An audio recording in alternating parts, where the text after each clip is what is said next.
예, 이제 하나님의 말씀을 나누는 시간을 갖도록 하겠습니다. 그동안 제가 쭉 설교해온 동영상이 유튜브에 저장이 되어 있습니다. 이것은 검색 방법이 되겠습니다. 이렇게 검색하시면 됩니다.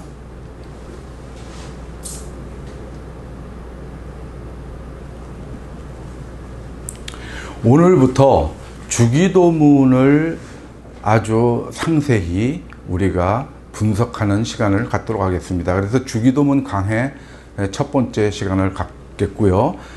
오늘은 하늘에 대해서 여러분께 자세히 설명드리도록 하겠습니다.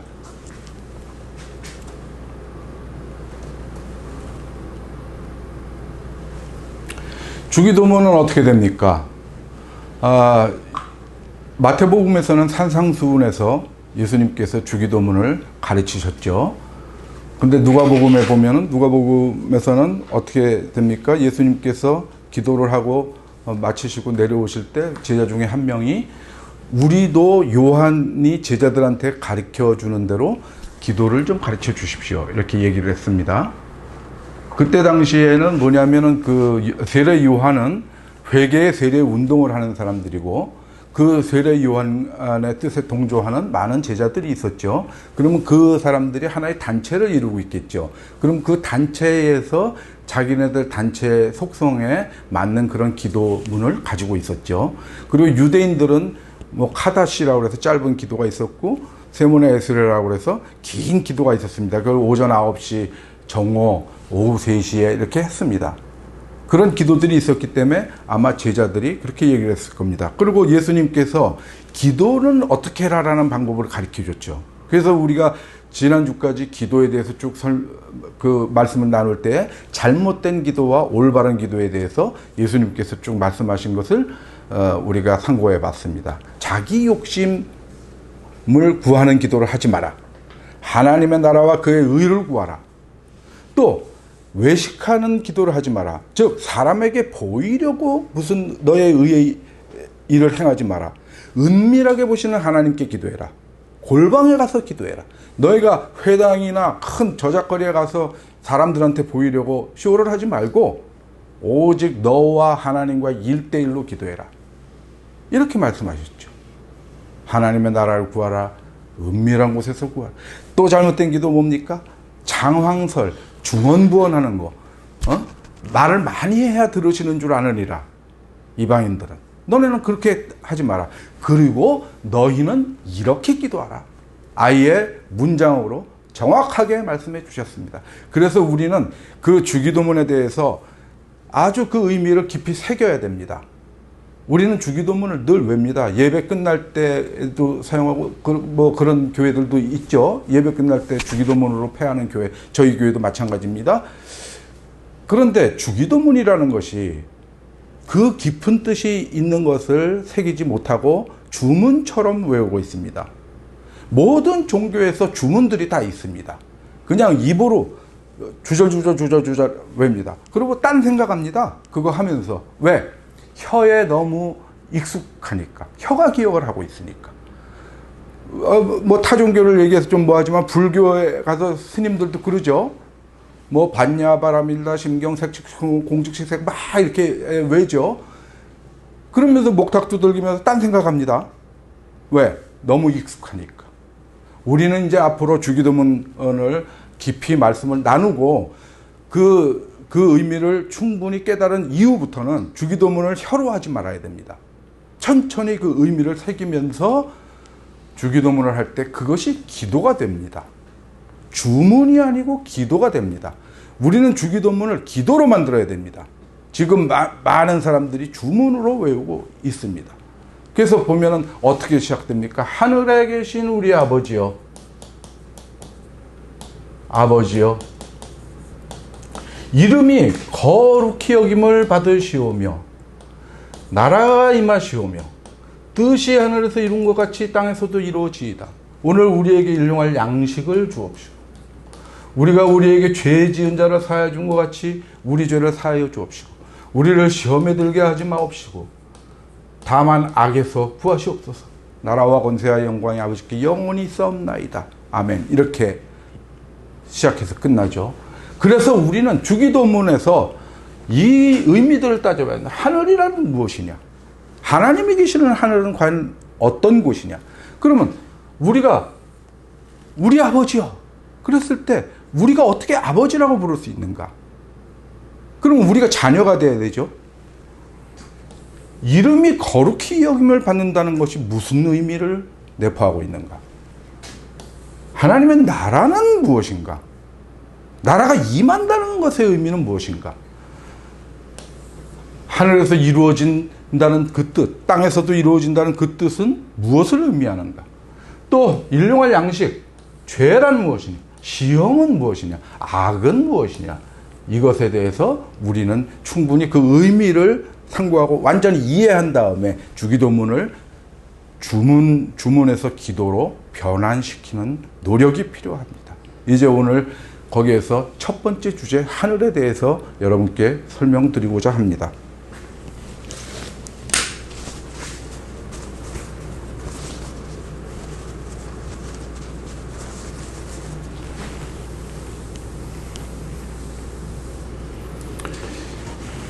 태초에 하나님이 천지를 창조하시니라. 창세기 1장 1절이죠. 천지입니다. 하늘과 땅을 창조하셨습니다. 근데 이 천지는 뭐라고 써있냐면 영어 성경엔 The Heavens라고 합니다. 히브리어로는 샤마임입니다. 땅에 대해서는 얘기하지 않도록 하겠습니다. 오늘은 하늘에 관한 문제니까요.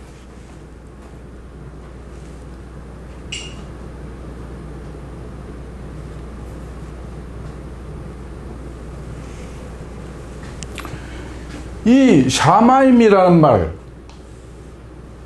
여기 영어에 헤븐스라고 붙은 거, 이것은 다 복수의 뜻을 갖고 있습니다. 샤마임이 하늘인데 복수의 하늘을 얘기하고 있습니다. 하늘들을 창조하신 겁니다. 하늘 하나가 아니고.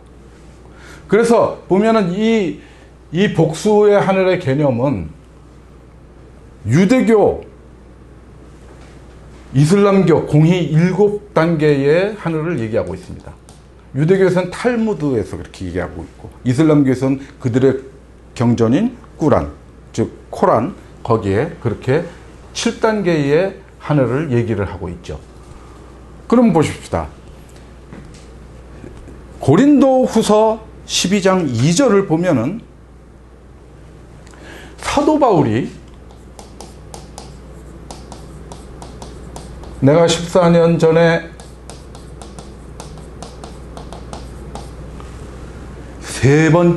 셋째 하늘에 간 적이 있다 라고 고백하고 있습니다. 셋째 하늘.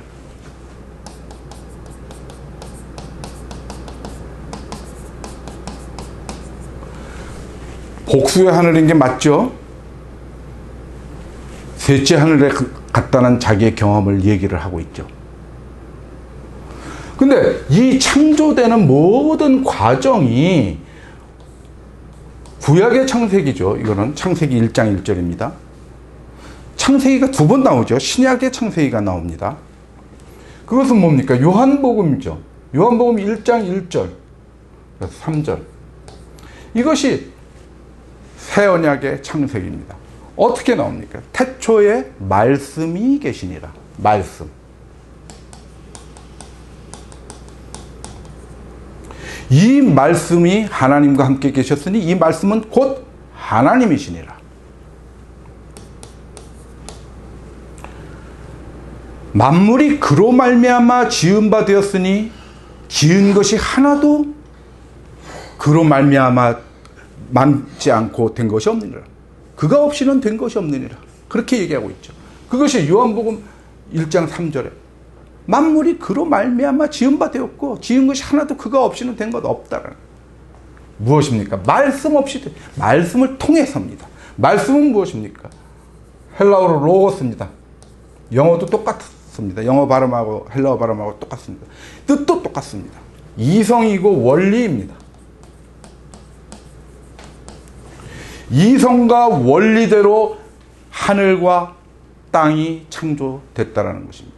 이것은 무엇이냐면 우리가 창조의 과정을, 창조의 시스템, 하나님께서 창조해 놓은 이 세상을 이해하는데 논리와 원리와 이성이 작용해야 된다는 것입니다. 미신적인 하늘 그거 아닙니다. 그러면 이제 돌아오겠습니다.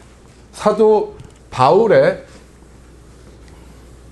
셋째 하늘이라는 말씀을 보고 많은 사람들이 그동안 그렇게 했습니다. 중구난방.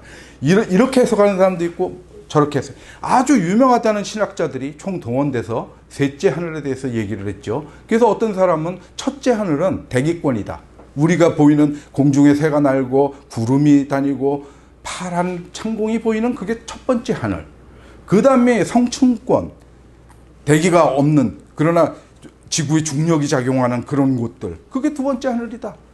세 번째 하늘은 그것을 벗어난 우주다. 이렇게 얘기하는 사람들이 있죠. 그 사람들의 말의 모순은 뭡니까? 낮에는 새가 다니고 아주 푸른 창공이 보이지만 깜깜한 밤이 되면 뭡니까? 별들이 보이죠. 우주가 보입니다. 그러면 낮의 하늘은 대기권이고 밤의 하늘은 우주입니까? 그렇지 않지 않습니까? 똑같은 하늘이죠. 우리가 바라봤을 때 낮에는 별이 안 보일 뿐이죠. 또 어떤 사람은 그렇습니다. 지구의 하늘, 이 하늘이 첫 번째 하늘이고 두 번째 하늘은 우주다. 세 번째 하늘은 그 우주 밖 어딘가일 것. 공간적으로 우주 밖이라는 걸 상상할 수 있습니까? 그런 문제들에 휩싸입니다. 그래서 저는 지금까지 그 누구도 얘기하지 않았던 하늘에 대한 새로운 패러다임을 오늘 여러분께 제시하고자 하는 겁니다. 여러분들이 듣기에 익숙지 않은 말입니다. 생소한 말입니다. 그래서 여러분들이 좀 잘 들어주시고, 왜 이 새로운 하늘의 모델을 제시하느냐 하면은, 이 하늘의 모델을 적용하면은 우리가 복음을 이해하기 아주 쉬운 부분들, 우리가 복음을 이해하면서 난제였던 것들이 풀릴 수가 있어서 그것에 도움을 받고자 제가 새로운 모델을 제시하는 것입니다. 새로운 것에 여러분들이 당황하지 마십시오. 거부감을 느끼지 마십시오. 물론 본능적으로 그렇게 되죠. 우리는 익숙한 것을 좋아합니다. 그러나 익숙한 것은 고정관념을 낳습니다. 우리가 그거 늘 익숙해서 그냥 그대로 하는 것들이 고정관념이 되고 그것이 정설로 여겨지고, 진리 아님에도 우리가 매우 익숙함으로 늘 해왔으므로 그것을 진리라고 생각하는 것들이 상당히 많습니다. 진리는 익숙함으로부터 벗어나고 진리 그 자체를 들여다볼 때 발견됩니다. 그래서 여러분들 오늘 제가 설명드리는 것을, 물론 생소한 말을 하니까 잘 이해 안 되실 수도 있습니다. 아주 뛰어난 사람들은 제 설교 한 번 듣고 이해하실 겁니다. 그러나 대부분의 사람들은 조금 유튜브니까요, 다시 이렇게 보기를 하면서 좀 상고하는 시간도 갖도록 하셨으면 좋겠습니다. 그래서 제가 이 하늘에 대한 것은 주기도문 강해에 대한 책을 낸 다음에 설교를, 유튜브 동영상을 찍으려고 했었는데, 가만히 생각해 보니까 유튜브도 역시 기록물이고, 그것을 천천히, 책의 이점은 뭡니까? 천천히 사고하면서 볼 수 있다는 거 아닙니까? 근데 유튜브도 정지시키는 기능도 있고 다시 뒤로 가는 기능도 있고 해서 책과 다름이 없을 거다라고 생각을 해서 유튜브에서 먼저 설교를 하고 나중에 책으로 정리하도록 이렇게 계획을 세웠습니다.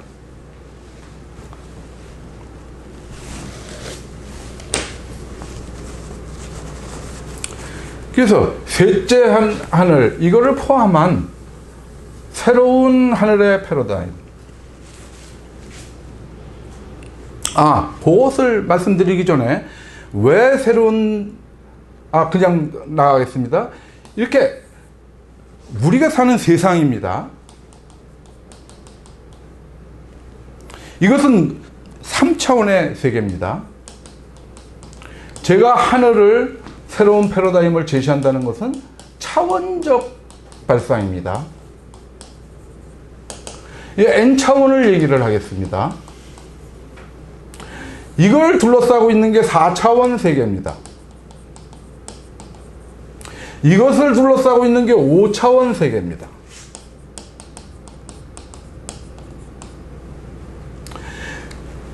그 다음에 유대교의 탈무드나 고란에서 얘기한 7단계까지 있다고 그랬죠. 이 이상의 세계. 그래서 저는 이제 앞으로는 4차원 이상, 우리가 사는 3차원 이상의 세계를 N차원이라고 통칭을 하겠습니다. N은 자연수를 나타내는 거죠. 그러니까 4차원, 5차원, 6차원, 7차원이 있다면 그것을 N차원으로 생각을 하자 이겁니다. 성경에 이렇게 나옵니다. 공중에 권세 잡은 자, 공중이 있습니다.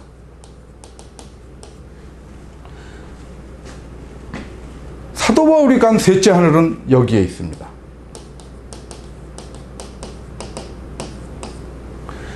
사도 바울이 셋째 하늘에 갔다고 그랬습니다. 그리고 12장 4절에는 여기를 낙원이라고 표현했습니다.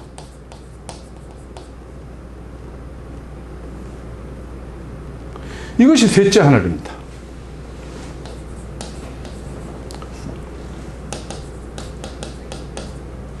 이게 첫째 하늘, 이게 두 번째 하늘. 저는 이 모델을 제시하는 것입니다.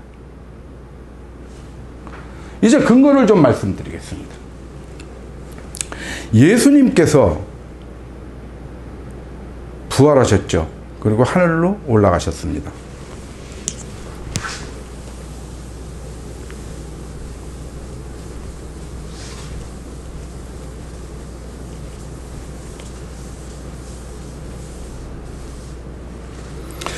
예수님께서 부활하신 몸은 어떤 상태였습니까? 누가복음 24장 39절에 제자들한테 나타나셨죠.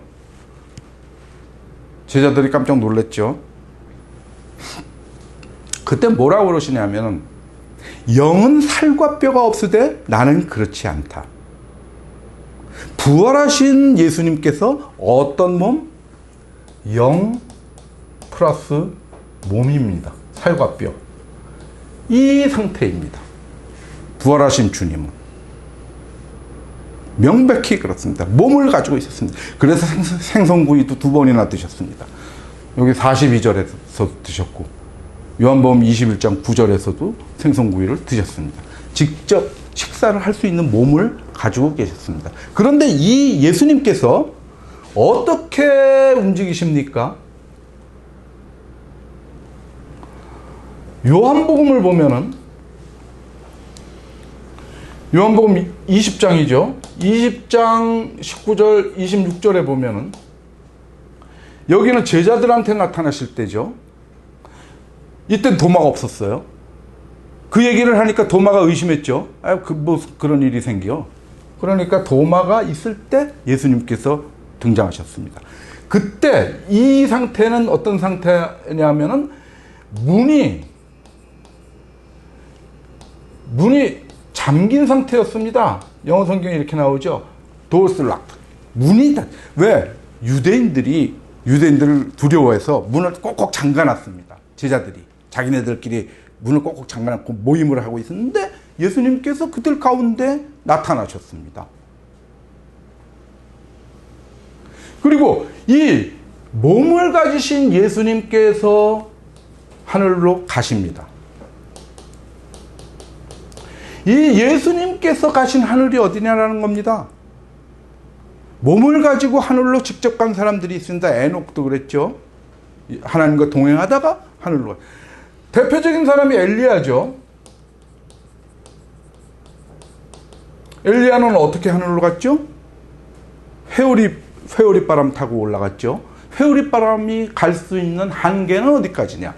엘리야도 하늘로 갔는데 회오리 바람 타고 회오리 바람이 어디까지 갈 수 있는 것이냐? 이제 그 옛날부터 신앙생활 오래 한 분들은 엘리야가 무슨 회오리를 타고 가 병거 타고 하늘에 올라갔다 그랬지. 그건 찬송가 가사가 잘못돼서 그런 겁니다. 주의 선지 엘리야 병거 타고 하늘로 올라가던 일을 기억합니다. 그 찬송가 때문에 그렇습니다.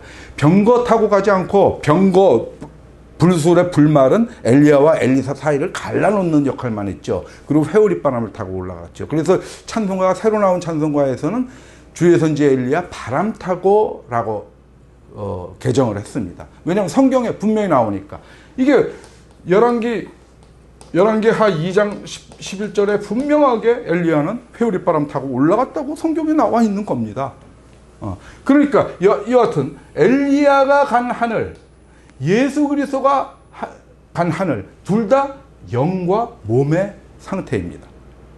그러면 가령 사도 바울이 얘기한 셋째 하늘이, 제가 맨 처음에 말씀한 많은 신학자들이 뭐 그 셋째 하늘은 그렇다 저렇다, 이 물리적인 우리 우주 공간 안에 있는, 아니면 우리 우주 공간 밖으로 벗어나는 어떤 공간적 개념의 그런 하늘이라면은 어떤 우스꽝스러운 결과가 있냐면은 예수님은 아직 하늘에 도달하지 못하셨습니다. 엘리야도 마찬가지입니다. 왜냐하면은 우리 은하가 있죠. 이렇게 원반형이죠. 이렇게 뭐 이렇게 딱 정해져 있는 건 아니지만 그냥 여러분들이 보기 쉽게, 여기 우리 은하의 중심이 있죠. 중심에서 밖으로 태양이 있습니다. 이게 이제 우리 은하입니다. 우리 은하에는 태양 같은 항성, 이 쫄병들 쫙 데리고 있는 그 큰 별, 자체적으로 발광하는 별이 몇 개 정도 있을 것 같습니까? 5,000개에서 6,000개 정도 우리 은하에 있을 것 같습니까? 아닙니다. 억자가 없습니다. 5천억에서 6천억 개 정도의 이런 태양이 우리 은하에 있습니다. 그러면 이 거리가, 이 우리 은하의 크기는 어떠냐면은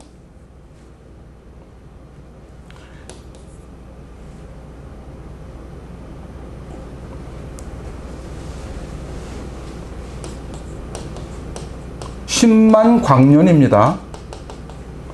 여기서 중심에서 태양까지 거리가 (3만) 광년입니다.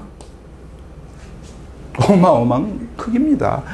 이 광년이라는 것이 무엇입니까? 빛이 1년 동안 가는 거리입니다. 빛이 1년 동안 가는 거리가 10만 광년입니다. 그러면 여기서 7만 광년을 더 가야 우리 은하계를 벗어날 수 있습니다.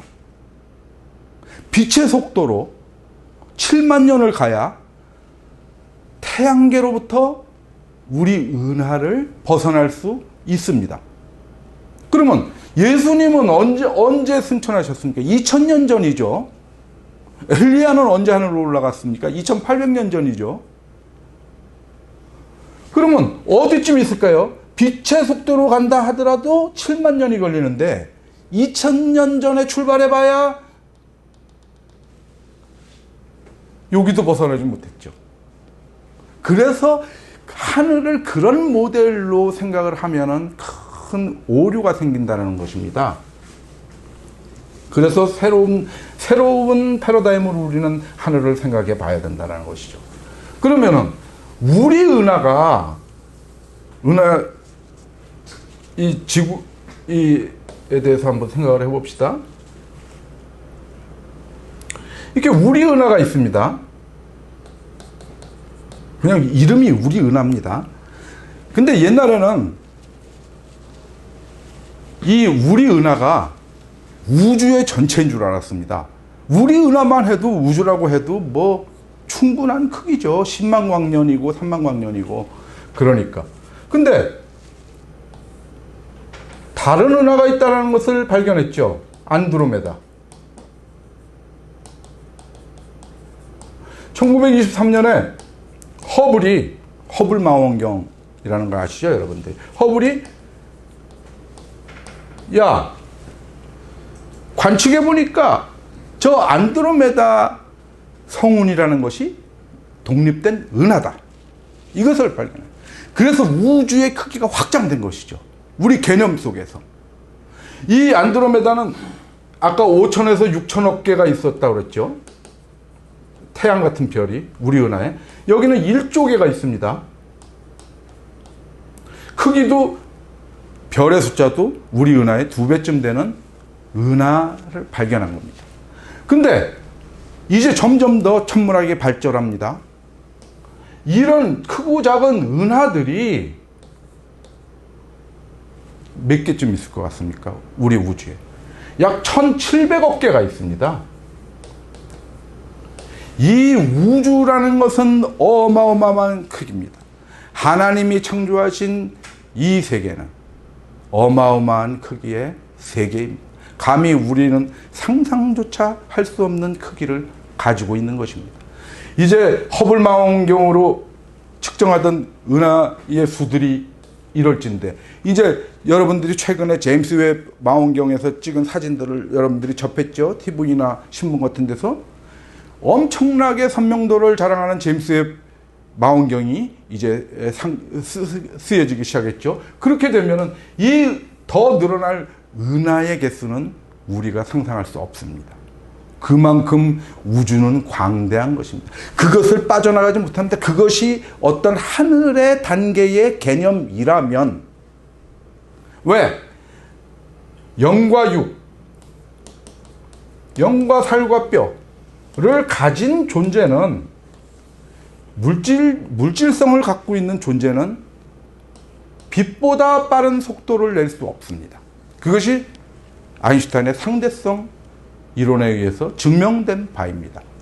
그러면 아인슈타인의 상대성 이론에 따르면 예수님은 아직도 태양계를 조금 벗어난 어딘가에 계시는 겁니다. 빛의 속도로 간다 할지라도.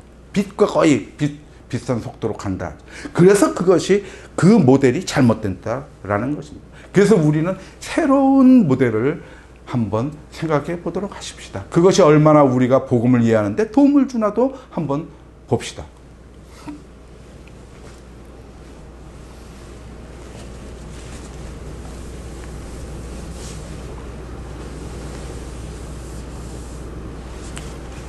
그래서 보겠습니다. 아까 그린 대로죠. 이거는 우리가 사는 우주죠. 이것을 헬라어로 코스모스라고 그러고 영어로도 코스모스라고 그럽니다. 똑같은 우주를 얘기하는 겁니다. 그리고 성경에서 번역하기를 세상이라고 번역합니다. 우리가 사는 세상, 이것이 우주입니다. 우리가 사는 우주의 일부분일 뿐인 것이죠. 코스모스라는 것은 질서 정연한 어떤 질서를 가지고 있는 그런 세계를 얘기를 하고 있습니다. 그럼 여기는 4차원이죠. 공중입니다. 이건 성경에 표현하는 에베소서 2장 2절이죠. 바울이 간 셋째 하늘,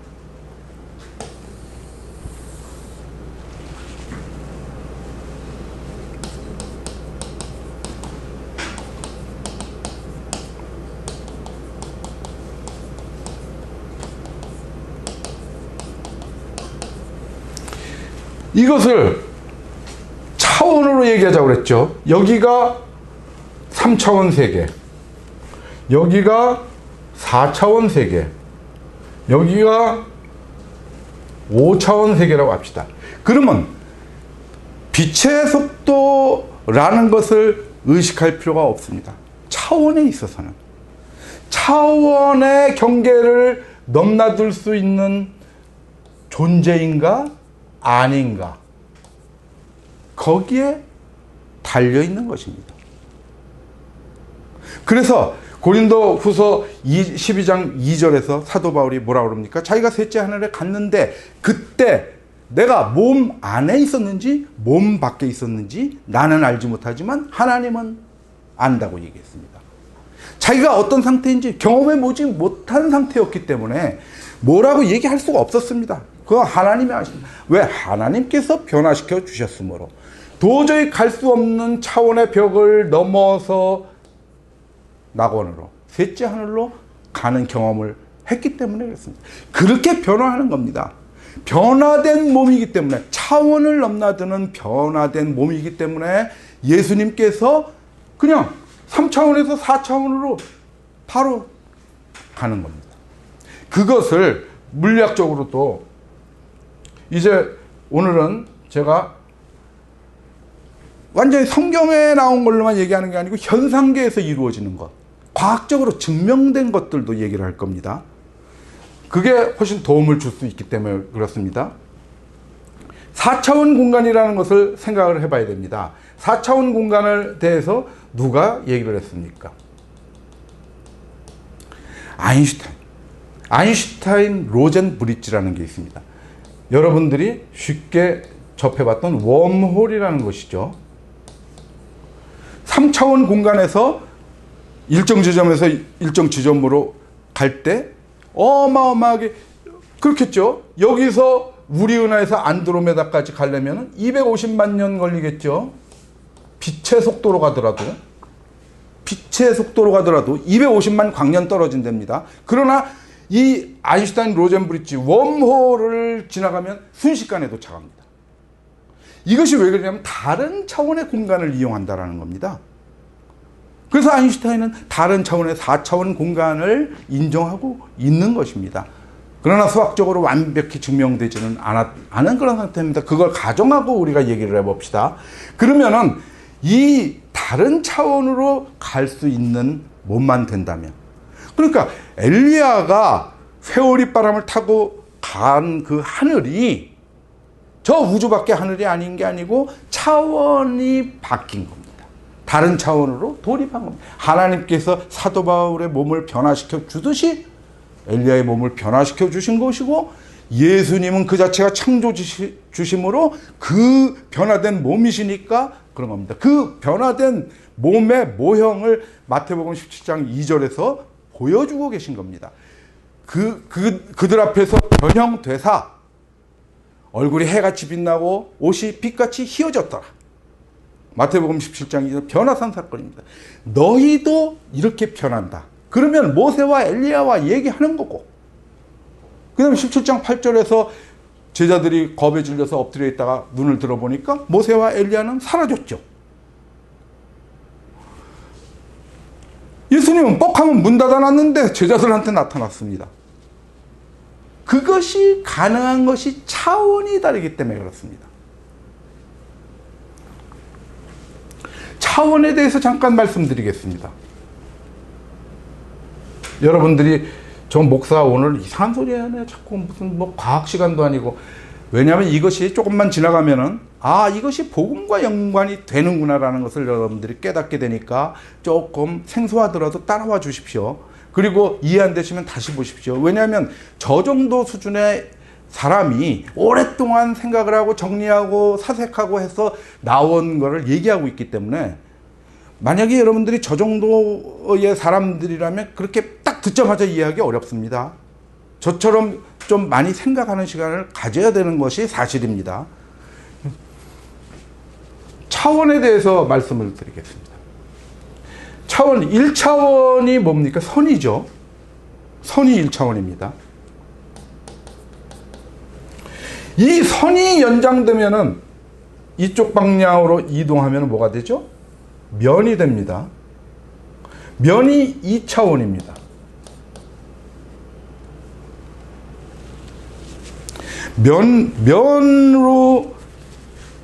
면으로 되어 있는 세계가 있습니다.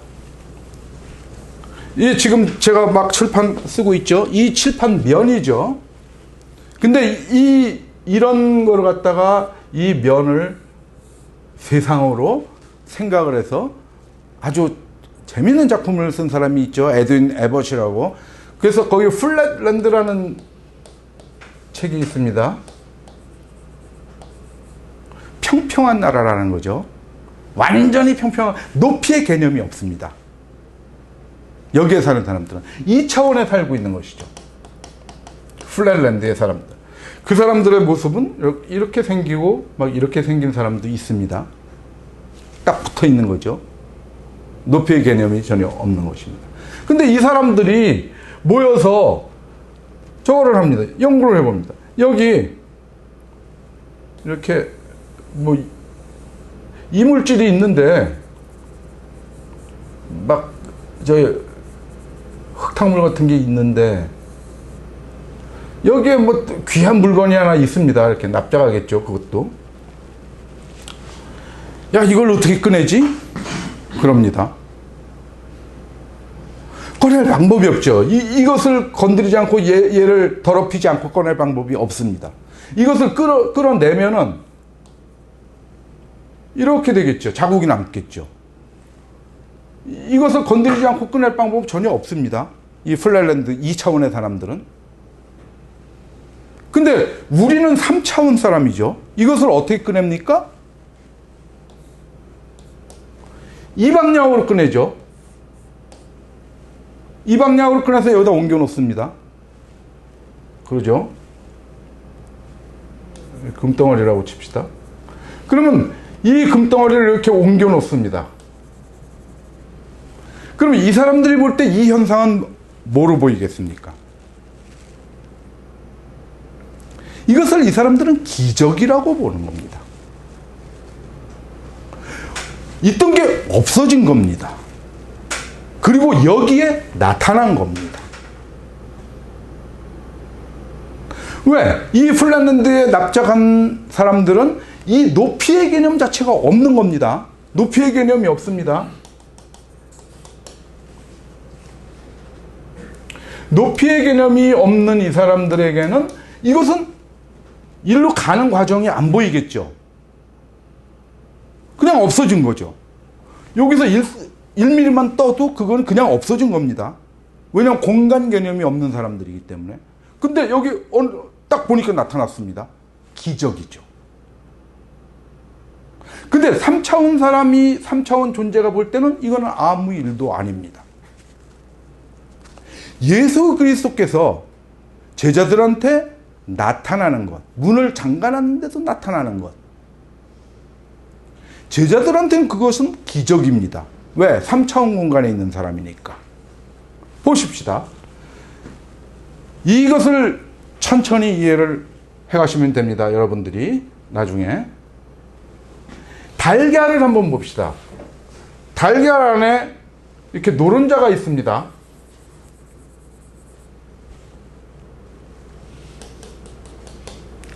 달걀은 3차원 물질이죠. 공간적, 입체적 물질입니다. 그럼 이건 3차원입니다. 달걀을 깨지 않고 노른자를 깰 수 있는 방법.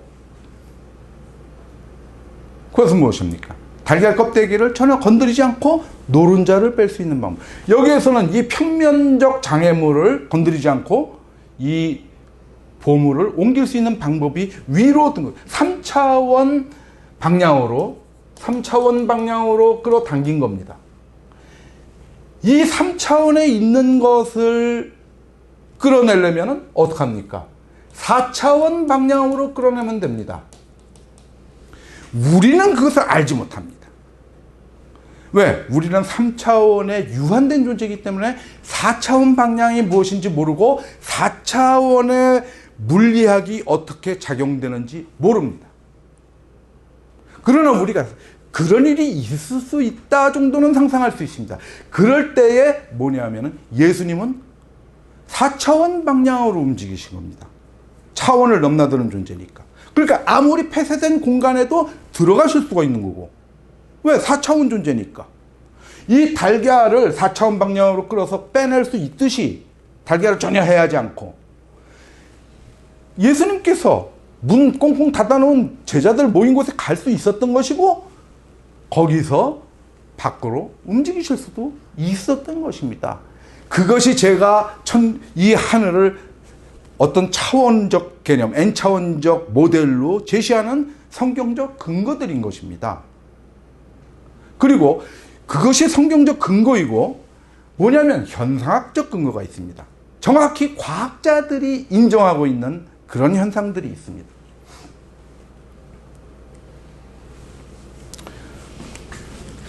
지워도 되겠죠? 동영상은 남아있는 거니까요.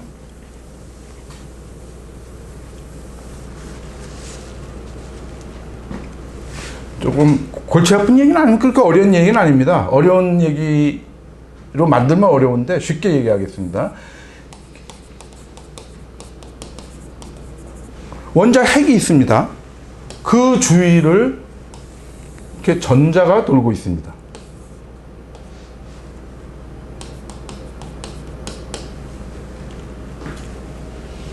이것이 원자 구조죠. 핵이 있고 이 플러스를 가진 핵이 있고 마이너스 값을 가진 전자가 돌고 있습니다. 근데 이 전자의 움직임은 이게 궤도인데, 정상 궤도입니다. 이 전자가 하나의 궤도로부터 다음 단계의 궤도로 혹은 그 낮은 준위의 궤도로 움직일 때 전자가 어떻게 움직이겠습니까? 이 공간을 통과해야 되겠죠? 이 궤도와 궤도 사이의 공간을 통과해야 되겠죠? 근데 안 그렇습니다. 여기 있던 전자가 그냥 여기에 나타납니다. 이것은 현상입니다. 우리 자연계에서 존재하는 현상입니다. 이것을 이 공간을 거쳤다는 어떤 증거도 찾아내지 못했습니다. 관측 결과도 없고. 놀라운 일입니다. 이것을 그래서 양자도약이라고 양자역학에서는 얘기를 합니다. 양자도약이라는 겁니다. 갑자기 이것이 가장 큰 난제입니다. 양자역학에서. 근데 저는 N차원 하늘의 모델로 이것을 이해하게 됐습니다. 복음을 연구하다가 과학적 현상을 이해하게 된 겁니다. 여기서 예수님이 등장하시듯이 N차원 공간을 이용한 것이죠. N차원 공간을. 이 전자가 이건 3차원 공간이다. 3차원 공간을 가는 게 아니고 바로 N차원 공간으로 통해서 이쪽으로 가버린 겁니다. 그렇다면 3차원 존재들은 이것을 관측하고 있는 관측자는 3차원 존재죠. N차원 공간을 모릅니다. 인식하지 못합니다. 그러면 그냥 없어진 겁니다. 없어져서 여기서 나타난 겁니다. 아까 플랫랜드 2차원 세계에 사는 사람들이 동전이 없어지고 저기 나타난 거하고 똑같습니다. 왜냐하면 그 3차원 공간을 2차원 존재는 인식할 수 없으니까. 그래서 이 양자도약의 문제를 지금도 해결하지 못하고 있습니다. 저는 그래서 오늘 양자역학 물리학자들한테 두 가지 제안을 감히 말씀드리고자 하는 것도, 그런 시간을 갖고자 하는 것도 그런 이유입니다. 양자도약입니다. 이것이 현상, 물질상, 미시세계의 움직임에서, 물질계에서 엄연히 있는 사실입니다. 없어지고 나타나고 없어지고 나타납니다. 전자는 어디를 이렇게 지나가는 게 아닙니다. 내가 서울에 있다가 부산, 경부고속도로 타는 게 아닙니다. 그냥 서울에 있던 선우경이가 부산에 그냥 나타나는 겁니다. 예수님이 그렇게 양자역학적 움직임을 보이시는 겁니다. 그것은 뭐냐면은 차원의 변경 없이는 저는 불가능하다고 생각하는 겁니다. 그래서 N차원 하늘의 모델을 제시하는 거고, 과학자들께서도 N차원이라는 거, 이런 거를 전혀 상정하지 않았기 때문에 이것이 끊임없이 난제고, 그래서 뭐냐면은 확률과 불확정성을 얘기하는 것이죠.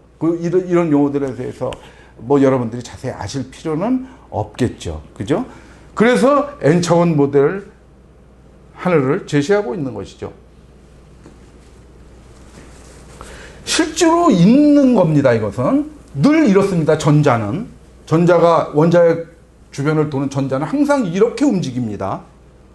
그러니까 무엇입니까? 이 전자라는 미시적 세계의 존재들은 원래 우주가 창조될 때 무에서 유로, 미시적 세계에서 거시적 세계로 확장되면서 창조되는 것이죠. 그래서 아주 작은 물질은 창조의 섭리를 그들이 담고 있고, 그 창조의 섭리, N차원적 우주 질서 속에서 움직이고 있는 것인지도 모릅니다. 지금도.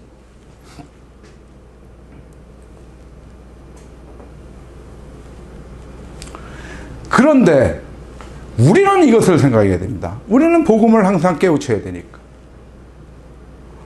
뭐냐면 예수님께서 뭐라고 그러십니까? 내가 하나님의 성령으로 귀신을 쫓는 것이면 하나님 나라가 이미 너희에게 임하였느니라. 누가복음 11장 20절. 정확히 그렇게 얘기를 하고 있습니다. 마태복음에서도 그렇게 얘기하고 있습니다. 똑같은 문장을 쓰고 있습니다. 무엇을 얘기하는 겁니까? 아까 그랬죠?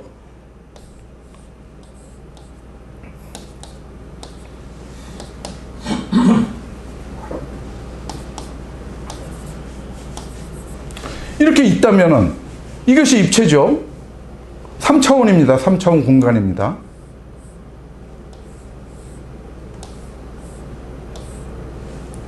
이 3차원 공간 안에는 무엇이 있습니까? 면이 있고 선이 있죠. 그러면 1차원, 2차원이 다 각기 달리 있는 겁니까? 이 1차원인 선은 면을 구성하는 요소죠. 그렇지 않습니까? 선이 없으면 면이 존재할 수 없습니다. 이 면이 차곡차곡 쌓여서 입체가 되는 거죠. 그러면 2차원은 3차원의 구성 요소입니다. 그러면 3차원은 우리가 인식하지 못하지만 4차원과 함께 있는 겁니다. 4차원의 구성 요소라고 우리가 미루어 짐작할 수 있지 않겠습니까? 4차원은 5차원에. 그러니까 더 큰 차원은 더 낮은 차원을 포함하고 있습니다. 그러면서 같이 있는 겁니다. 같이. 그래서 이 4차원은 5차원을 3차원을 품고 있습니다. 그래서 뭐라 그럽니까? 에베소서 4장 22절에 요한일서 5장 19절에 뭐라 그럽니까? 이 세상은 악한 자 안에 처한 것이며 악한 자가 세상을 품고 있기 때문에 그렇습니다. 같이 있는 겁니다. 3차원을 4차원이 에워싸고 있고 5차원이 4차원을 에워싸고 있습니다. 그것이 N차원 하늘의 세계입니다. 그러므로 우리가 하나님이 우리와 함께 계신다. 그러겠지 가 아닙니다.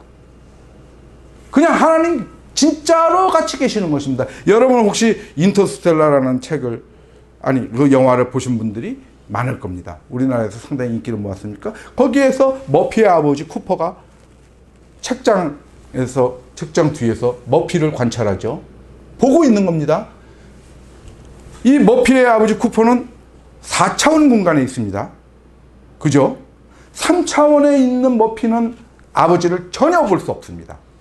이 3차원에 있는 존재는 4차원을 인식하지 못합니다. 그죠? 평면에 있는 사람은 입체를 이해 못하듯이. 그러나 한 차원 높은 곳에 3차원에 있는 사람은 여기 동전을 이렇게 옮겨줄 수 있죠. 우리보다 차원이 높은 단계에 있는 존재는 우리한테 그런 힘을 발휘할 수가 있는 존재인 겁니다. 우리를 항상 가까이 보고 있는 겁니다. 여기에 하나님께서 계시는 겁니다. 우리 곁에 그냥 계시는 겁니다. 왜? 우리가 그의 나라 안에 있는 겁니다. 그리고 하나님께서 같이 계시는 겁니다. 저 멀리 250만 광년, 저 465억 광년, 그 빛으로 달려도 465억 년 걸리는 그 거리를 가서 거기서 하나님을 만날 수 있는 게 아닙니다. 하나님께서 거기서 오시는 게 아니라니까요. 그냥 차원만 변경하는, 같이 있는 겁니다. 같이 있는 세상입니다. 그냥 하나님이 만든 세상은. 여러분들 그것에 여러분들이 개념을 알아야 됩니다. 그래서 우리가 주와 함께 하는 삶, 하나님이 우리와 함께 계시다 라는 것이 과학적 진실이라는 겁니다. 제가 생각하기에는 그냥 같이 실제로 계시는 것입니다. 그러면 나중에 최종적인 것은 무엇이냐? 하나님께서 새하늘과 새 땅을 주신다 하셨는데 그것은 무엇을 의미하느냐? 그것은 조금 이따 말씀드리도록 하겠습니다. 그러면은 봅시다. 이 N차원 세계의 하늘의 공간 구조는 이렇습니다. 그러면 우리는 하늘을 시간의 개념을 또 살펴봐야 됩니다.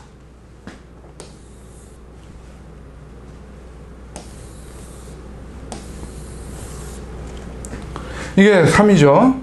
3차원 세계, 우리가 사는 코스모스입니다. 이것은 공중의 권세 잡은 자들이 지배하는 4차원. 이것은 5차원, 셋째 하늘이죠. 그러면 우리가 예정이라는 문제를 살펴봅시다. 예정에 대해서 우리가 상고하는 시간을 갖도록 하겠습니다. 이것이 거의 마지막 부분입니다. 시간이 조금 갔는데 여러분들 이것을 도중에 끊어버리면은 여러분들이 이해에 많은 지장을 주기 때문에 계속 끊지 않고 가겠습니다. 예정의 문제를 보는 것입니다. 예정론. 이것이 얼마나 많은 사람들에게 괴로움을 줬습니까? 2000년 동안. 사도 바울의 단 4마디 때문에 그렇습니다. 그 누구도 예정을 얘기하지 않았습니다. 예수님도 예정에 대해서 얘기한 적 한 번도 없고, 베드로도 얘기한 적 없고, 요한도 얘기한 적 없습니다. 오직 사도 바울이 그 문제덩어리를 던져놓은 겁니다. 로마서에서 2번, 에베소서에서 2번 예정을 얘기했습니다. 예정이라는 헬라어 프로오리조라는 단어를 성경에 6번 나오는데 사도행전에 1번 나오고 고린도전서에도 나옵니다. 근데 그것은 개인적 예정에 관한 것이 아니고 하나님의 뜻, 하나님의 지혜에 대한 예정을 얘기하는 것이기 때문에 바울이 얘기한 개인적 예정은 4번 나옵니다. 로마서 8장 29절 30절. 미리 정하셨다는 거죠. 하나님께서 미리 정하신 대로 너희를 부르시고 부르신 자를 의롭다 하시고 의롭다 한 자를 영화롭게 하셨느니라. 미리 정하셨다는 겁니다. 구원받을 자들을. 에베소서 5장, 1장 5절, 1장 11절에 또 예정을 얘기합니다. 아예 그 예정에 대해서 그렇게 4번. 그것이 잔잔한 호수에다가 돌을 던진 겁니다. 그래서 이 아우구스티누스 예정론자죠. 너희가 마음대로 타락해봐라. 구원받을 자는 구원받게 돼 있다. 라고까지 얘기했습니다. 극단적 예정론자들. 칼빈. 그래서 칼빈이 장로교를 만들었죠. 장로교의 기본적 교리가 예정론입니다. 그 수많은 성경 속에 딱 4구절 있는 걸 가지고 그걸 가지고 구원 너는 구원받도록 예정된, 그것 때문에 많은 사람들이 시험에 빠졌습니다. 내가 예정된 자일까? 내가 예정된 자이라면 내 맘대로 내가 좀 벗어나서 살아도 어차피 천국 갈 건데 뭐. 내가 예정되지 않은 자라면 내가 아무리 교회 가고 뭐하고 열심히 봉사하고 사랑을 베풀면 뭐해. 예정 안 됐으면 끝인데. 그런 딜레마에 빠지게 만들었습니다. 예수님이 예정을 얘기했습니까? 예수님은 보편적 은혜를 얘기하고 계시는 분입니다. 예수님은 누구든지 그를 믿으면 누구든지입니다. 예수님은. 하나님이 세상을 사랑해서 독생자를 보냈는데 누구든지 그를 믿으면 멸망하지 않는다. 영생을 얻는다. 누구든지 그의 말씀을 따르는 자는 주 안에 거하고 주도 그 안에 거한다. 누구든지 예수를 하나님의 아들이라 시인하면 누구든지 그런즉 누구든지 그리스도 안에 있으면 새로운 피조물이라. 누구든지. 예수님의 복음은 누구든지입니다. 하나님의 의는 공정하게 적용되는 겁니다. 하나님이 창세전부터 누구를 찍어놓고 말이 됩니까? 예수님의 말씀과 정면으로 부딪히는 개념입니다. 그러면 무엇일까요? 예정은 그거는 가짜입니까? 진짜입니다. 그런데 예정하십니다. 그것이 2번째 난제, 양자역학에서 2번째 난제인 양자 얽힘이라는 개념과 같습니다. 이것이 이 자연계에서 이루어지는 것이기 때문에 이것을 예정과 접목시키려고 하는 것입니다. 양자 얽힘은 뭐냐면은 지구에서 4광년 떨어진 켄타우로스 자리에 알파벨이라는 데가 있습니다. 4광년이면 빛이 4년 동안 가야 되는 거리죠. 켄타우로스 자리를 언급해서 좀 그렇습니다. 코로나 변이의 이름 중에 켄타우로스 변이가 있죠. 근데 거기에 알파벨 무슨 얘기를 하는 거냐면 4광년 떨어진 그곳에서 어떤 측정이 이루어지거나 어떤 결정이 이루어지면 지구에서 동시에 그 결정이나 측정에 영향을 받는 결과가 나옵니다. 동시에. 그러면 어떤 이 켄타우로스 알파별에서 결정된 것이 지구에 영향을 주려면 그 결정사항에 대한 정보가 이쪽으로 전달돼야 될 거 아닙니까? 그래야 여기에 영향을 줄 거 아닙니까? 가령 거기에 있는 애가, 알파별에 있는 애가 나는 빵을 먹으면 너는 우유를 먹어라. 내가 떡을 먹으면 너는 식혜를 먹어라. 이런 게 있다 칩시다. 그러면 걔가 떡을 먹었는지 빵을 먹었는지 얘가 알려면은 빛의 속도로 정보를 전달하더라도 4년이 걸리겠죠. 근데 실제는 그렇지 않습니다. 양자세계에서. 뭐냐면 저기서 빵을 집어드는 순간 얘가 우유를 집어듭니다. 그러면 이 자연계에서 빛보다 빠른 속도의 정보 전달 물질이 있습니까? 없지요. 그래서 양자역학자들이 딜레마에 빠진 겁니다. 이것이 어떻게 된 것이냐. 저는 거기에도 감히 제언을 드리는 겁니다. N차원 세계, N차원 하늘을 우리가 이해해라. 뭐냐면은 그들은 빛의 속도에만 했지 시간의 개념을 차원적으로 달리 구분할 생각을 못했습니다. 3차원에서의 시간이 1차원이라면 4차원에서는 2차원적 시간이 있을 수 있고 5차원 세계에서는 3차원적 시간이 있을 수 있다라고 저는 보는 겁니다. 시간을 차원적으로 해석하라는 겁니다. 왜 꼭 시간이라는 어떤 존재가 3차원에서처럼만 해석돼야 되느냐. 시간이죠, 다. 만약에 시간을, 어차피 이건 빛의 속도에 영향을 받는데 속도는 시간의 함수입니다. 시간의 거리를 시간으로 나눈 거니까요. 그러니까 이 속도라는 게 시간의 함수이므로 이 시간의 함수가 변화하면 다른 존재, 다른 특성을 갖는 시간으로 변화하면 이것이 해석이 될 수 있는 여지가 있다는 겁니다. 물론 저는 수학적으로 물리학적으로 증명해낼 방법은 없습니다. 그것은 천재적 물리학자 여러분들의 몫입니다. 그냥 저는 그렇게 N차원의 개념을 적용하면 되지 않겠느냐는 겁니다. 그러면 어떻게 됩니까? 예정이 그 골치 아팠던 예정의 문제를 우리가 해결해 봅시다. 양자 얽힘의 그런 개념으로 우리가 믿는 순간 예정되는 것입니다. 믿음이라는 결정이 창세전의 예정에 영향을 주는 겁니다. 동시적으로 이런 N차원적 시간의 개념 속에서는 우리는 시간을 이렇게만 해석했기 때문에 과거, 현재, 미래로 일직선으로 가는 시간만 우리는 생각하고 있었기 때문에 창세전에 예정됐다 그러면 그 예정된 상태에 계속 가는 겁니다. 일직선으로 변화 없이. 그렇지 않습니까? 과거에 정해진 대로 간다. 그것을 예정이라고 생각했던 겁니다. 근데 예정은 그것이 아닙니다. 양자 얽힘적으로 예정되는 겁니다. 우리가 믿는 순간 저 창세전에 예정되는 겁니다. 동시에.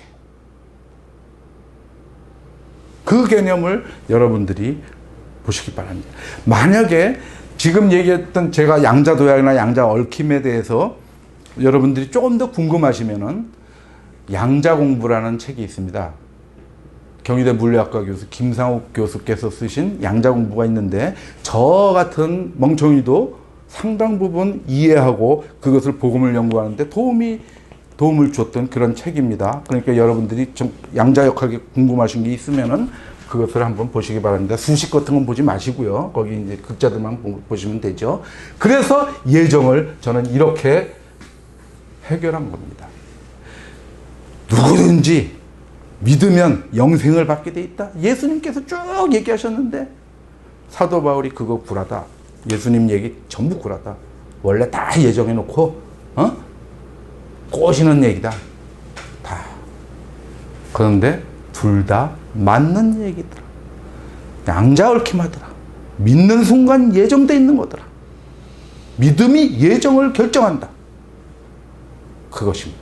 그렇게 해석을 하면은 왜 사도 바울은 셋째 하늘에 가서 말로 표현할 수 없는 말들을 들었죠.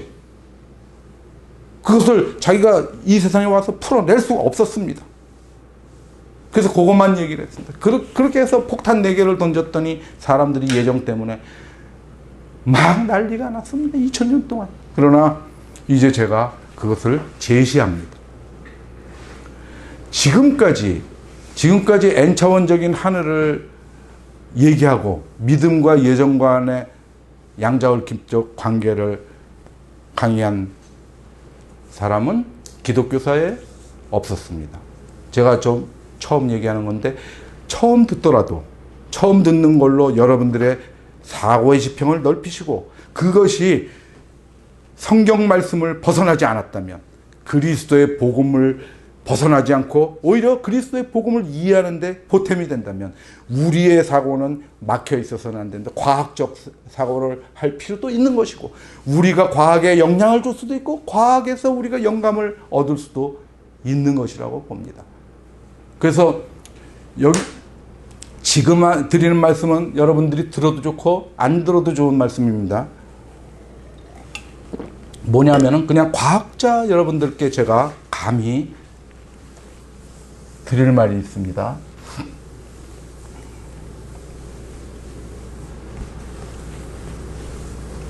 김상옥 교수님, 만약에 혹시 이 제 강의를 접할 기회가 있다면, 혹시 이명현 교수님 이런 분들, 양자역학은 확률로 이루어지죠. 그것을 배웠습니다. 여러분들한테. 그래, 하이젠베르크의 불확정성 원리로 설명이 되죠. 그것이. 그런데 아인슈타인은 그것을 반대했습니다. 끝까지 양자역학의 그 부분을 인정하지 않았죠. 아인슈타인은 모든 자연계에는 우리가 확실히 설명할 수 있다. 그러나 우리가 알지 못하는 그 무언가가 있어서이기 때문이다. 우리가 알지 못하는 무언가를 우리가 알게 된다면 우리의 모든 자연계의 현상은 정확히 기술될 것이다. 그것은 불확정성을 없애고 확률을 없애고 결정론으로 갈 것이다. 이렇게 얘기를 했죠. 그러나 대부분의 물리학자들은, 현대 물리학자들은 아인슈타인이 틀렸다고 얘기한다고 저는 책에서 보았습니다. 그런데 감히 저는 아인슈타인의 의견에 동조하는 바입니다. 많은 물리학자들이 그것을 무시함에도 불구하고 그 숨은 변수가 있다라고 보는 겁니다. 그 숨은 변수가 바로 N차원의 세계입니다. N차원의 하늘입니다. N차원의 세계를 이해하면, 그것을 양자역학에 도입하면은 양자역학의 확률과 불확정성의 원리를 극복할 수 있다고 생각합니다. 그래서 두 가지 숨은 변수를 무엄하게도 제안해 봅니다.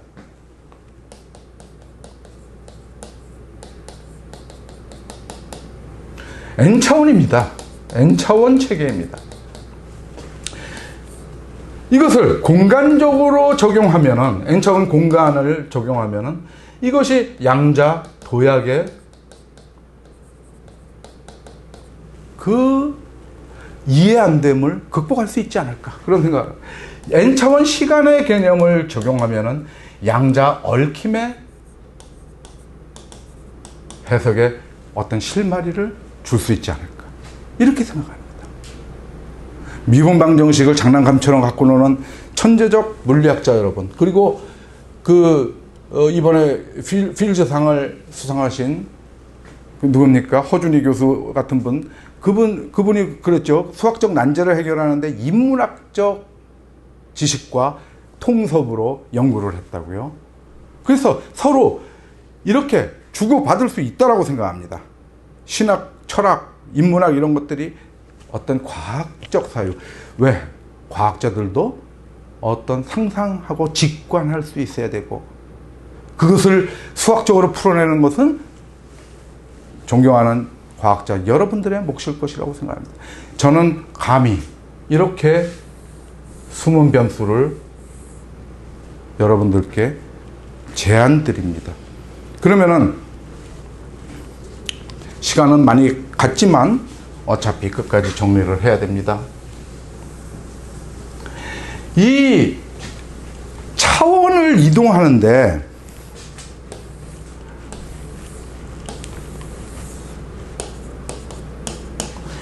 N차원이죠. 4차원, 5차원. 이것을 이동하는데 어떤 방법이 있습니까? 예수님 다 변화된 몸이었습니다. 우리도 변화된 몸이 되면은 갑니다. 그것은 실질적으로 가는 겁니다. 실질적 공간으로. 그런데 그렇게 변화되기 전에는 우리는 어떻게 갑니까? 통로가 있습니다. 통로가.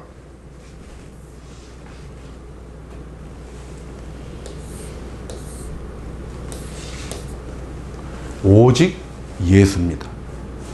오직 예수.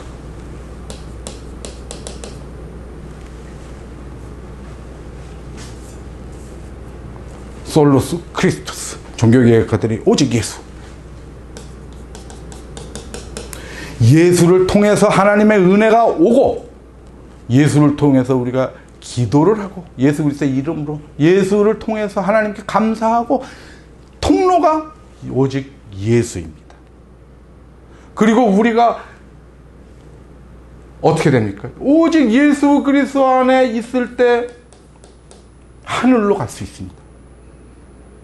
우리가 예수 그리스도라는 승강기를 타야 N차원, 4차원을 뚫고 5차원을 뚫고 더 높은 차원이 있다면 그쪽으로 가는 겁니다. 그것이 예수 그리스도가 우리의 승강기와 안전장치인 겁니다. 여기에 우리는 탑승하려고 노력해야 되는 겁니다. 그러면 어떻게 합니까? 서로 사랑을 하죠. 서로 사랑하면 예수 그리스도의 안으로 들어가는 그 엘리베이터를 타는 겁니다. 그리고 예수 그리스도 통로로 지나서 N차원의 길로 가는 것입니다.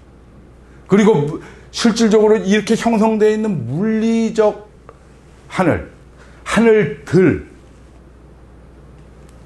이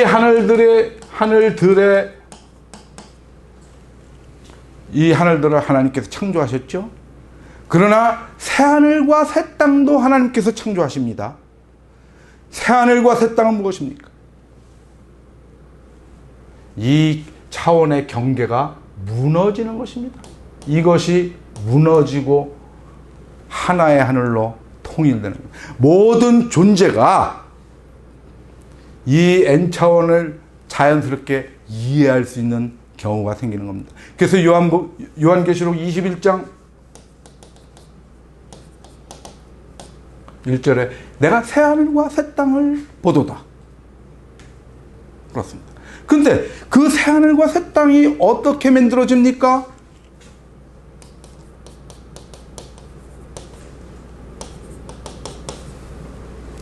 여기서 뭐라고 그럽니까? 하늘이 불에 타서 풀어지고, 이렇게 얘기합니다. 물질이 다 녹아내리고 하는 겁니다. 이때에 영어 성경 NIV에서는 Destruction of the Heaven 이렇게 얘기해요. 하늘들의 파괴라. 하늘들의 파괴. 그것은 창조적 파괴죠. 이것을 파괴시킴으로 새 하늘이 되는 거죠. 옛 처음 하늘을 없애버리는 겁니다. 다 파괴시키는 겁니다. 그래서 그 바로 뒤에 3장 13절에 뭡니까? 하나님의 의가 보이는 새하늘과 새 땅을 보도다. 새하늘과 새 땅. 그때 영어 성경은 뭐라고 쓰고 있습니까? A new heaven. 그전에는 뭐라고 그랬습니까? The heavens. 하늘들이라고 쓰다가 새하늘에 와서는 뭐라고 그럽니까? A new heaven. 하나의 새로운 하늘이다. 하나다. 이렇게 돼서 정리되는 것. 그것이 하나님이 임하시는 날. 그 날에 하늘이 불에 타서 풀어질 것이다. 라고 얘기하는 겁니다. 아까 잠깐 말씀드릴 때 이 5차원에 있는 이 시간 개념을 이 베드로후서를 얘기하다 보니까 생각이 나서 그런데 베드로후서 3장 8절에 시간에 대한 얘기를 하고 있죠.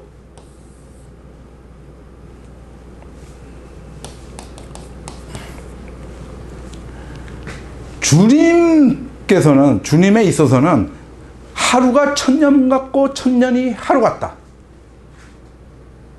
이 한 가지를 너네가 잊지 말라는 겁니다. 베드로 사도께서. 요 이제 근접한 거죠. 그래서 이 하늘의 시간에 대해서 얘기를 하고 있고 3장 12절 13절에서는 하늘의 공간 개념에 대해서 얘기를 하고 있는 구절입니다. 그래서 이것은 너네가 생각하는 시간하고 다른 시간 개념이다. 분명히 얘기하고 있습니다. 이런 일직선상의 시간이 아니고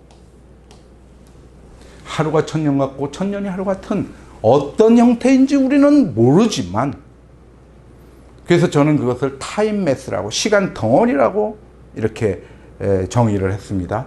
아무튼 그런 개념들을 우리가 가지고 있으면은 우리가 복음을 이해하는데 상당히 지평을 넓힐 수 있을 걸로 생각합니다. 제가 부족한 면이 많은 자로서 설명이 여러분께 충분히 됐을지는 모르겠지만 어떻게 우리가 고정관념에서 벗어나서 새로운 하늘의 개념을 알고 그 하늘은 동시에 존재하는 하늘이다. 그것이 가장 중요한 게 3차원, 4차원, 5차원이 각기 뚝뚝 떨어져 있는 것이 아니고 같이 있다. 하나님께서 그래서 늘 너희와 함께 하신다는 말이 너네 듣기 좋은 소리도 아니고 구라도 아니다. 실제로 하나님께서 우리와 함께 계신다. 우리 바로 곁에 계신다. 우리가 안 보여서 그렇다. 그것을 여러분들이 알고 그리스도 예수 안에서 경건한 삶을 살도록 노력하는 저와 성도 여러분들이 되기를 간절히 바라고 예수님께 기도드립니다. 오늘 말씀은 여기까지 마치도록 하겠습니다. 경청해 주신 여러분 감사합니다.